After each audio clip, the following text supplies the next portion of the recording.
Hello, hello. Hello. We're here. It took a second to find that on here. Great. Welcome, everyone. I can see a few people coming into the room. We'll be kicking off very shortly. I can see the attendees going up and up. But we're excited to present this, Chameleon and OneSignal, 5 messaging strategies to drive product adoption during user onboarding. Julia, what do you think? Should we kick off with a little poll while we've got a few people coming in? Sure. Let's do it. So you can chat in this. You should have access to the chat, and we'd love to hear before we kick off, like, what is your biggest customer messaging challenge? Let me open the chat too so I can see what's going on there. I don't want to miss out on any of the fun.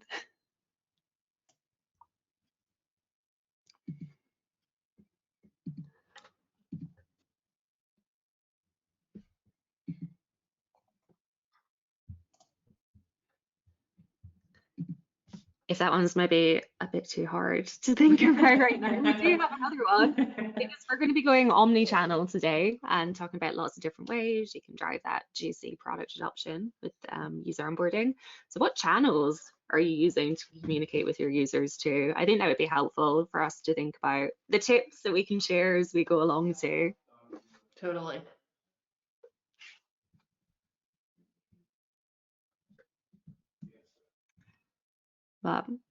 Julia, should we do a little kickoff? I think Let's do it. Let's get into the juice of it all. I can kick off. Hi, I'm Kirsty. I am Director of Content and Product Marketing at Chameleon. Chameleon is a product adoption platform which can help you drive product adoption, of course, through user onboarding. Quick bit about me, I'm in Barcelona. It's very dark. Getting a bit cold outside today, but excited to be here. I feel like there'll be warmth in the chat and in the room. Julia, what about you? Quick intro. Yeah, I'm Julia. I'm a product marketing manager at OneSignal, which is a customer engagement platform. And yeah, super excited to be here today to chat all about onboarding. I'm very passionate about it. It's very important. And yeah, I'm excited to dig into some tips and tricks. Oh, and I'm in California. Forgot to say, we're like halfway across the world from each other. Global coverage that we have here. Yeah. So before we get into the weeds of it, I think a bit of housekeeping. The classic one, which I feel like I should always have on a t-shirt, is the session is being recorded. You will get the recording and the presentation afterwards.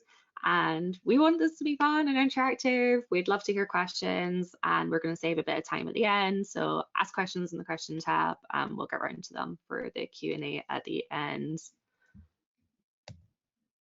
As I said briefly, and you might see from here, I'm Kirsty from Chameleon.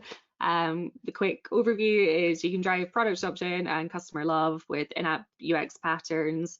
Today, we're really going to be focusing on product tours, checklists, maybe a little bit of tooltips in there too.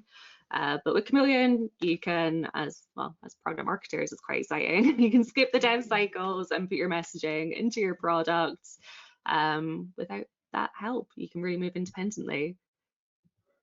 Julia, do a quick bit about OneSignal.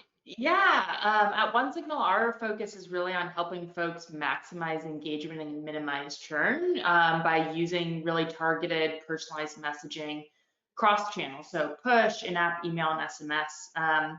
And our kind of core ethos is, an easy to use, fast, reliable product for all, whether you're a developer integrating APIs and SDKs or a marketer building dashboard flows, which we'll get into a little bit later. Exciting stuff. So what we'll be covering today, we are going to really hammer home the importance of user onboarding in product adoption. I'm sure most of you already know the connections, so we'll keep it brief. And then we'll get into the good stuff, the 5 messaging strategies that we're going to share. So we're going to show you quick ways to get to aha moments, how you can personalize, guide to key actions, a little bit of celebration of those milestones that can't go amiss, and wrap it up with some push and pull help too. We'll give you a quick demo of the 2 tools before we go into the Q&A too. So we're going to try and keep this pretty speedy. We're going to give you like fast fire tips. So let's start off with a few fun facts that I think will help us think about user onboarding today. So 81% of customers say they're more likely to stay loyal to a business and invest in onboarding content. Yeah, I agree with that one. I feel like if I signed up to a product that didn't have any onboarding materials, any help center articles, I'd feel pretty lost. How about you, Julia? Yes, definitely. I both as a product marketer myself, I take a particular interest in what kinds of content people provide to help kind of guide you along the way.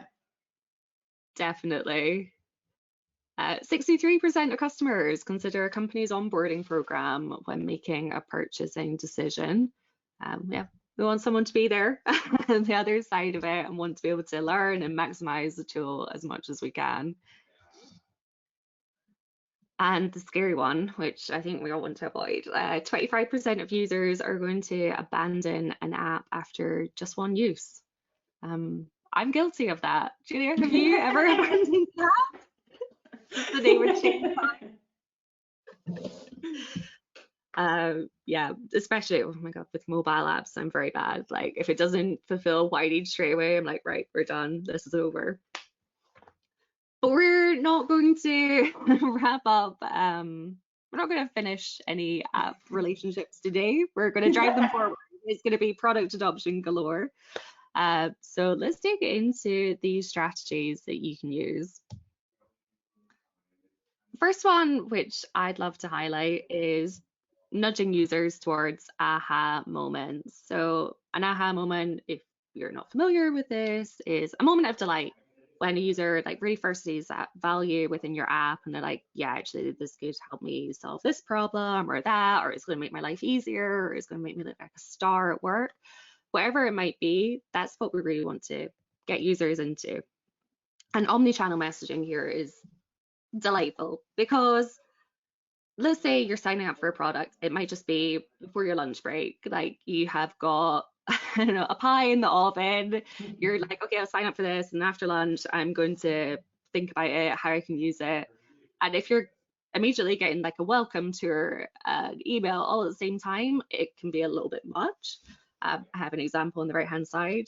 Yeah, didn't mention any names, but I did this the other day. I signed up to a video tool and straight away I had like 2, 3 different modals coming at me for like upgrading, for trying a new feature. I had like 3 emails in my inbox, and it wasn't so much of a nudge, it was very much like a push, like go into everything that we have right now.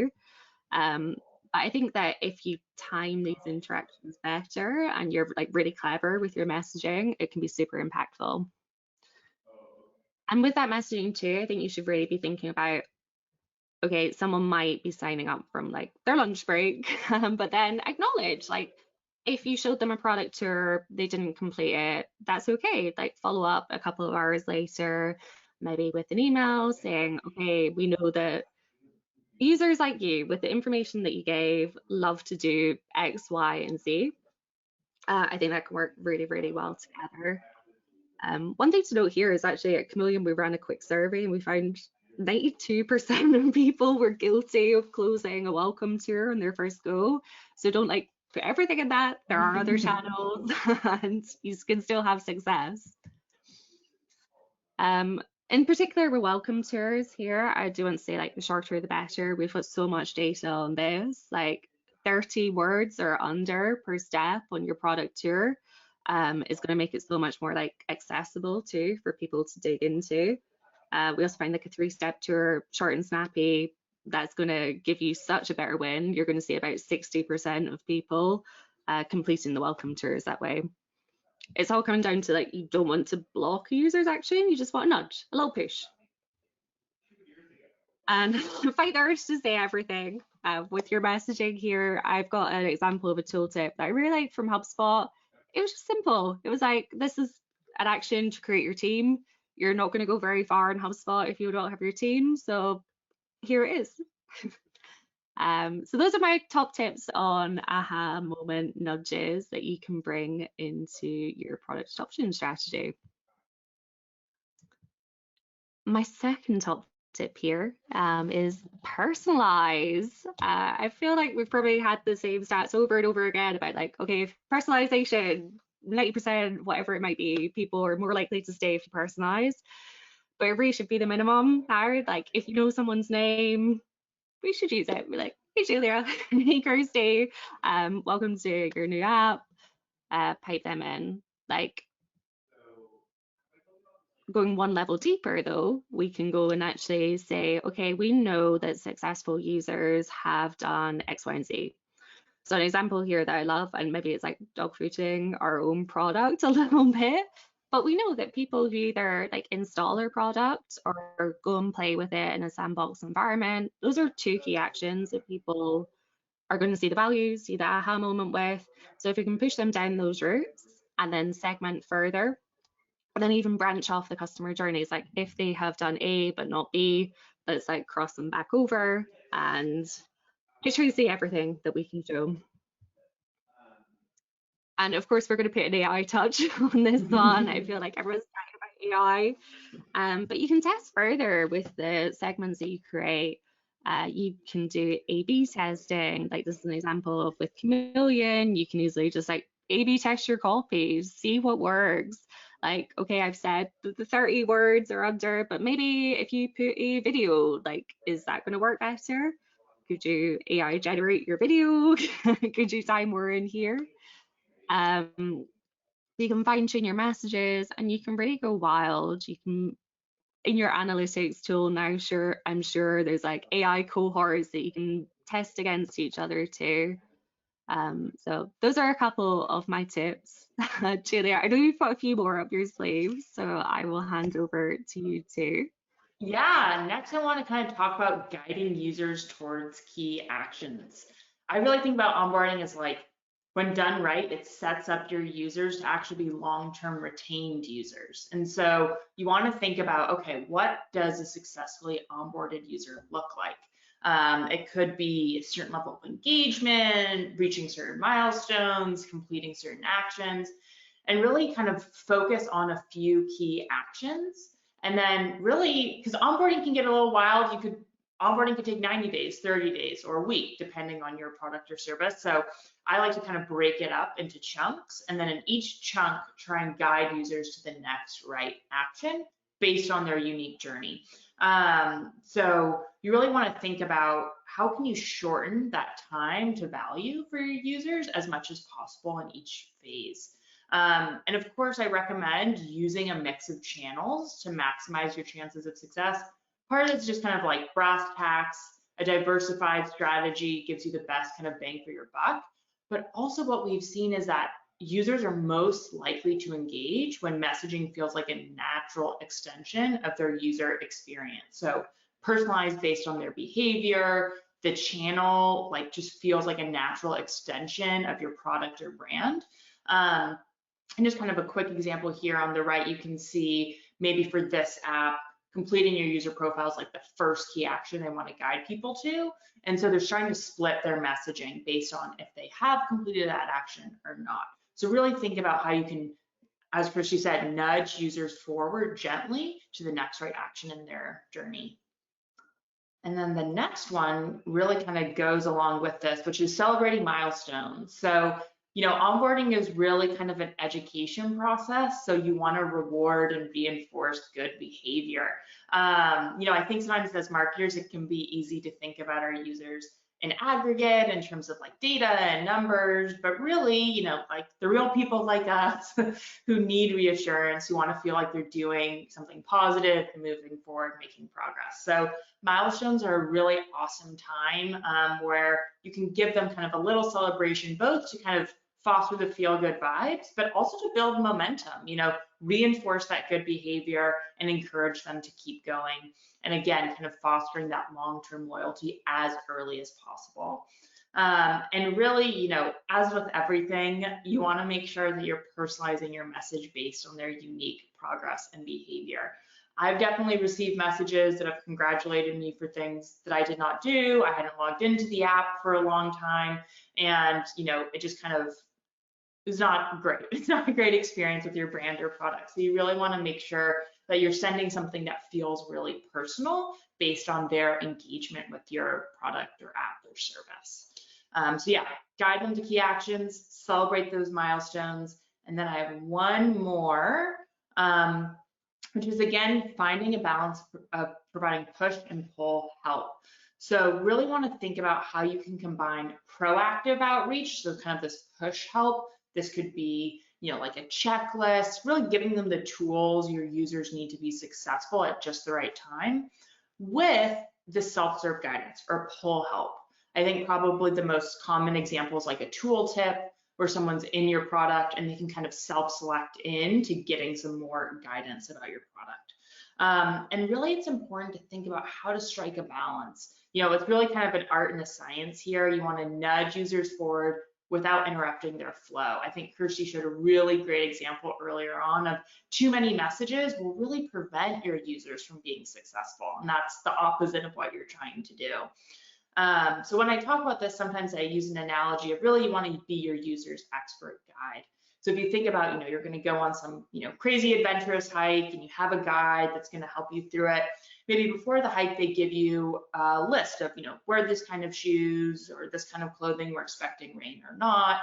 They give you a checklist to really set you up for success. So by the time you get to the hike, you're ready to be successful. And then during the hike, they may point out some things like, hey, watch out for this, or this is a great view. People tend to really love it. They're really the expert in the hike and they want to make sure you're having a good experience. At the same time, if you have questions along the way, they're there to answer them, offering kind of that self-serve guidance as well. But what they're not doing is telling you everything at the base of the hike. Here's the kinds of things you should be wearing. Here's all the flowers you might see. Here's all the things you should keep in mind, because that'd be really overwhelming. And on the other side, they're not staying silent. They're not just kind of leaving you to your own devices. You've hired them to be your guide. So really you want to think about onboarding that same way of how can I use my expertise in my product to nudge people forward, to guide them through a positive experience, while also not interrupting their experience and then letting them kind of explore on their own as well. So I think that does it for our tips. And I think I'll hand it back to Kirsty now. Excellent. I also love the personalization and that example of you top. It's perfect. Great. So we will give a really quick demo of the two tools here. While we're doing that, we do have Q&A coming up. So if you've got any questions, any tips you'd like, we are so happy to share. I am going to try sharing this. Let's see. I'm going to move this down here and not show my Taylor Swift. There should be an This is a safe space for Taylor Swift fans. So I had this up on this one. Perfect. I thought it was incognito. Can you see a window with leaf notes on it right now? Yep. Perfect. So I'm going to quickly guide you around the Chameleon app. So Chameleon, like I said, product adoption platform. You have 5 different types of UX patterns that you can show. I touched upon tours briefly, but we also have the tooltips, we have in-app feedback, we have launchers, which might be better known as like a checklist, like things that you have to do in your onboarding. Hint, hint, maybe they're things that paying customers might do. And we actually have a new free tool, which is pretty interesting. It's called Help Bar. It's a Command K pattern. I just hit Command K. This is really cool for onboarding because you can load up all of your help center, your blog documentation, your helpful video, and it can just be like one place for you to put all of your content. So for example, if I was wanting to go into my analytics, but I don't know how to set up, let's say, Mixpanel, straight away I've got all the help content. So it really removes that barrier to entry and learning, and can help create power users. I talked about tours. It's very simple with Chameleon to create these product tours.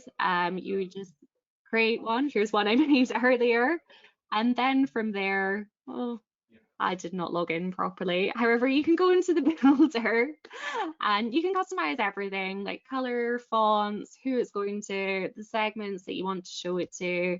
I touched upon that like AI improvement that you can do. You can quickly create a variant and get that going out.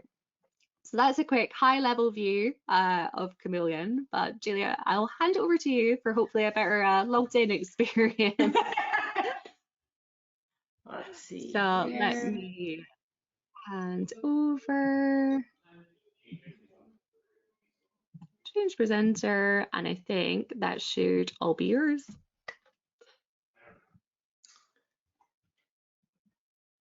There we go. Great. Are you seeing? Yeah, I think you're seeing my screen, which is welcome to OneSignal. Welcome to the Journeys workspace. This is really the part of our product that I wanted to highlight. You know, we have messages for one-off campaigns. You can manage your audience and segments. We also have a robust API. You can check on the delivery there.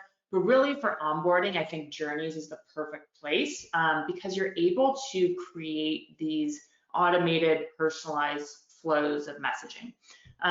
So quickly, just to kind of get our bearings here, you can set entrance criteria, and then you can add whichever messages you want. You can even connect it to another system with a webhook. And then you can also use actions, which are super powerful for, you know, spacing out your messaging, splitting into multiple paths, testing, and even managing your user data as well.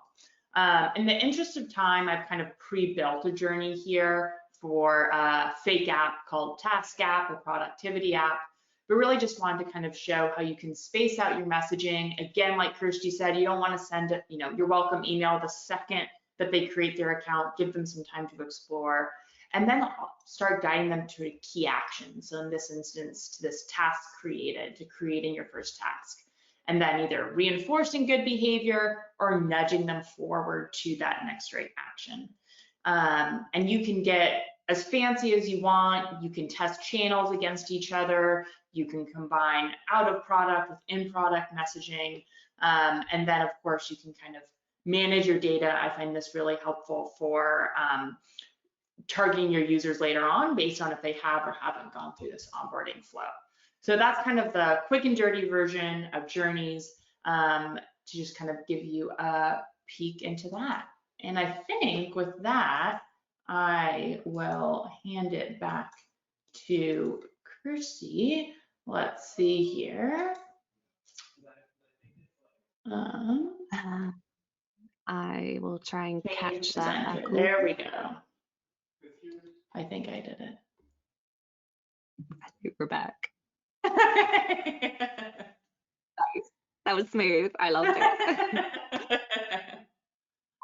So, like Julia said, you got the quick and dirty demos of the two tools. However, if you'd like to see a little bit more, you can use the chat and say if you'd love a full demo or more info about either and Chameleon and OneSignal. Yeah, just let us know and we'll sort that out for you.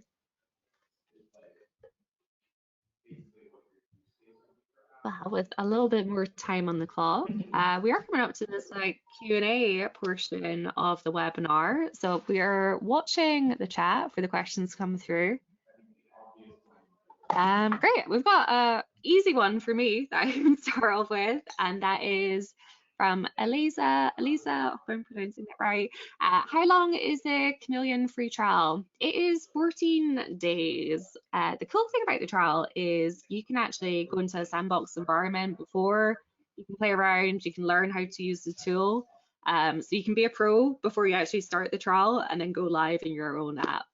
So yeah, get started for free, or with Help Bar, that Command K product that I showed, that is free forever.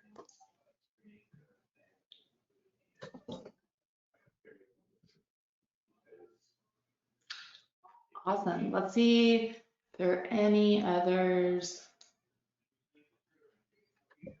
Great question from Jason for both of us, which is, what is the difference between what you can do in OneSignal versus Chameleon?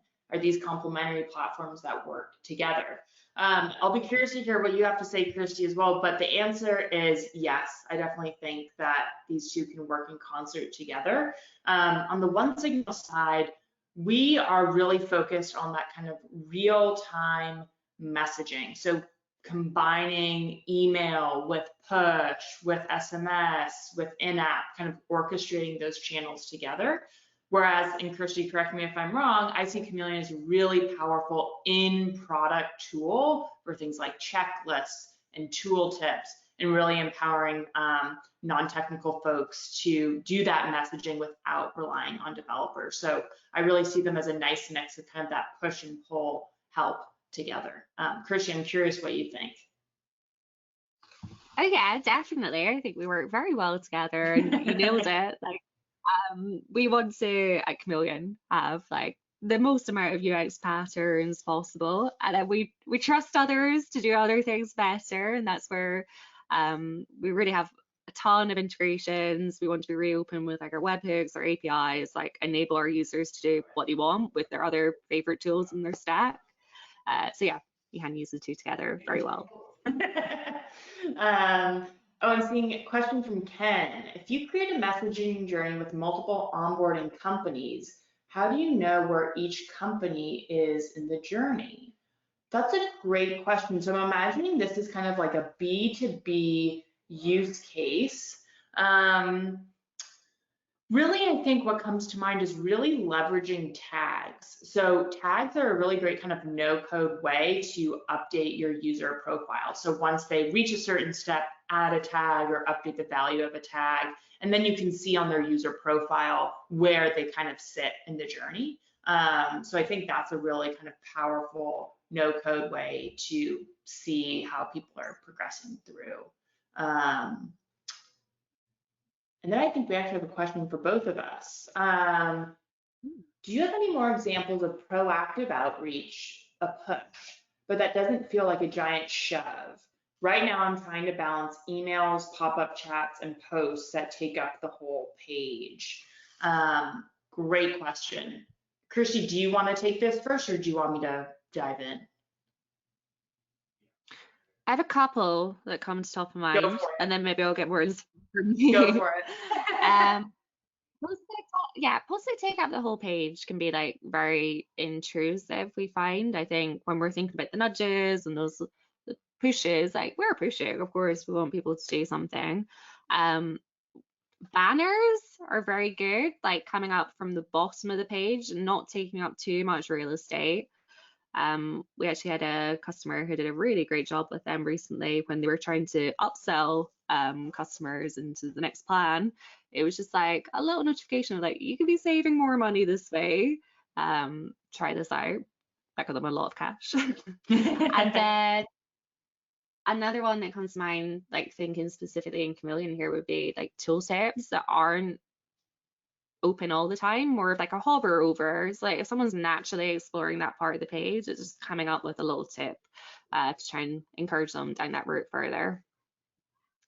Julia, what were yours? Yeah, no, I totally agree. I think pop-ups can be really powerful, but should be used with great power comes great responsibility kind of thing, of really being super thoughtful. And when it comes with kind of messaging outside of the product, like emails, I like to think about how can I space these out, like kind of give ample space between touch points, because one, you don't want to overload someone, but two, it kind of helps that nudge along process. Like Kirsty said, maybe you signed up or visited a website, you know, in a quick kind of moment of context switching and then forgot about it. Then having a follow-up email like a day or two later, I think can be really powerful. Like, oh yeah, like I forgot about that, let me dive in. So as much as you can, as much control as you hopefully have over your messaging, trying to really give that kind of ample breathing room. Good tips. Are we going to order? Oh, there's one more for me. Do you want me to say this one? Yeah, go for it. So this is about help bar. Does it include the knowledge base, or do you have to connect it with an existing system with articles? So we have a few native integrations. I'm trying to name a few off the top of my head. We've got Zendesk, Help Scout, Intercom, to name a few. However, that knowledge can be coming from anywhere. It can be coming like from your video library that you can have. It can come from your blog. We actually have a like ungated, completely free way of trying it if you want to have a look, and that's on helpbar.ai. You can just drop the URL of your help center in there, or maybe your blog if you want to just try it with something a little bit simpler. And it should fetch all of the articles that you have, and it should give you a branded looking help bar so you can get an idea of what it would look like in your products. I would say if you do have any private content that's maybe behind like a password, it's not going to fetch that on this kind of like free ungated version, but by signing up, you can get around that.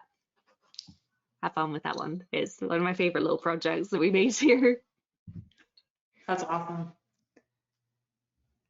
I see we're at time. Let's see. Do you have I think we have, yeah, a question for both of us. Kirsty, do you have a few more minutes? Oh, we're okay for time. Yeah. Oops, sorry. Do you have a rule of thumb for how many in-app notifications you recommend sending a user per week to strike the right balance between highlighting a key feature or item in your app while not bombarding customers? What about push notifications? So yeah, that's actually a great question because I think we might have slightly different kind of perspectives on this. Not, we'll probably say the same thing, but from slightly different angles. From kind of the OneSignal angle in terms of in-app and push, you definitely want to make sure, you know, that you're spacing messages out. So if you're using journeys, adding wait notes, time windows, things like that. But also, in my opinion, you don't want to get too focused on a number like per week. Instead, you want to think about how can it be really real time based on their behavior. So only sending a message if they have done something or there's some other kind of signal that they could use and nudge forward, rather than kind of a batch and blast approach to messaging where they could get a million different messages that aren't personalized to them. So really thinking about the customer journey and spacing out your messages based on that journey. Kirsty, I'm curious what your perspective is. Yeah, I really agree with you on that one. Like behavioral is the way to go rather than like a kind of spray and pray approach to it. One thing we always say at Chameleon is like a couple of things. One would be make sure you're throttling the delivery just in case someone is like eligible for, I don't know, 20 experiences. Put a limit, maybe like tier 1 messages, they're only going to get them like 3 times a week. Like that could be like downtime or something like about an outage or payment that they need to know. But then for the other ones, you can maybe bring it down a little bit more. One thing that we found really good for like delivery is offering people the option to snooze or like remind me later about this message. And then that can delay everything a little bit further down. It's often like that thing again, like people just, they're in a meeting, they're kind of like halfway looking at something and they're like, oh yeah, that actually is important. And people come back to it. We find like 30 to 40% of people will actually re-engage with the thing that they were like, tell me about later. Yeah, I love that snooze functionality. I think that's great. Looks like question from Brent for me. I'm a marketeer for a health startup and we're using OneSignal. Great to hear. I usually start designing journeys with pen and paper. I then discuss the journeys with the developer who works for us because it's always a matter of kind of putting my creativity together with what's possible with data and what we can and cannot capture from our app users. Have any best practices on how you should start by designing journeys? Yeah, that's a great question. I love to learn a little bit more kind of about your process. I can speak from personal experience. You know, I created a few journeys myself in preparation for this webinar, and I really like to use our journeys workspace like I use FigJam, which is kind of dragging and dropping steps around, adding, you know, a message here, a message there. So I really like to start with that kind of outline myself in the journeys workspace. And then from there, if you aren't exactly sure about what data you're passing to OneSignal, you know, checking in with the developer, And then after that, filling in the content. So I like kind of to go from the architecture, outlining it, and then slowly kind of filling it in from there. Honestly, I'm a huge fan of pen and paper as well. I just find if you're doing something kind of complex, it's nice to let the canvas take care of like organizing the lines and things for you. So yeah, I like to use the canvas. Honestly, sometimes I don't even set the journey live. I just use it as kind of a drafting space. So yeah, I would encourage you just to kind of play around and then from there kind of build in, or you can duplicate and edit. So yeah, I would encourage you to play around there. And I think we have a last question. What would be the best approach for an older, less tech-savvy audience when talking about best practices for effective onboarding? That's a great question. I would really think about distilling it down to maybe one key action or one goal. If like getting way too personalized and branching a ton sounds like really overwhelming, then really think about what is the one touch point I want to have with customers during onboarding, and then really, doing the best you can there. And whether that's, using a tool like Chameleon or OneSignal, or even if you don't have access to a tool like that, maybe it's a one-on-one call or whatever kind of tools you have at your disposal. Think about how you can really guide users to that one important action. That's from my perspective. Kirsty, I'm curious to hear what your thoughts are. That's a really good tip. Just like one thing at a time, I think is the best way to do it. I think we also see this with like teams in general who are like newer to user onboarding. Maybe they're like a fresher startup. They don't have like that PLG motion quite yet. It's not about like mapping out this huge thing. And I'm sure it's the same at OneSignal for like journeys too. Like it can just be like one goal at the beginning, and then you can start to make it more and more advanced. You can build in that segmentation, you can build in more nudges, more push and pull over time. But also it's pretty rewarding if you do one thing and do it really, really well, then you get that confidence to keep going further. Yeah, I think that's a great point. I think sometimes, in these demos, we show you all the cool stuff we can do, but really our tools are designed, like both of these tools are designed to be able, you can start for free, start on your own. They are intended to be open to less tech savvy people, so you can kind of get your feet wet with these kinds of things. So I'd encourage you also just to consider creating free accounts and playing around with it just to kind of get a taste. Awesome. I think that might be the last of the questions. However, I think we're both happy to chat more. Like this is our jam. You can reach out to me as Kirsty at chameleon.io. Julia. And I'm at Julia at onesignal.com. Hopefully easy to remember. Perfect. But that is it from us. Julia, this has been really fun. Yeah, I've enjoyed awesome. this. Kirsty, thanks so much. I feel honored you're hanging out kind of in your evening, talking about onboarding. I appreciate everyone joining as well. This has been great. Yeah, thank you so much, everyone, for coming. Yeah, don't be a stranger. Thanks so much. Yeah, take care.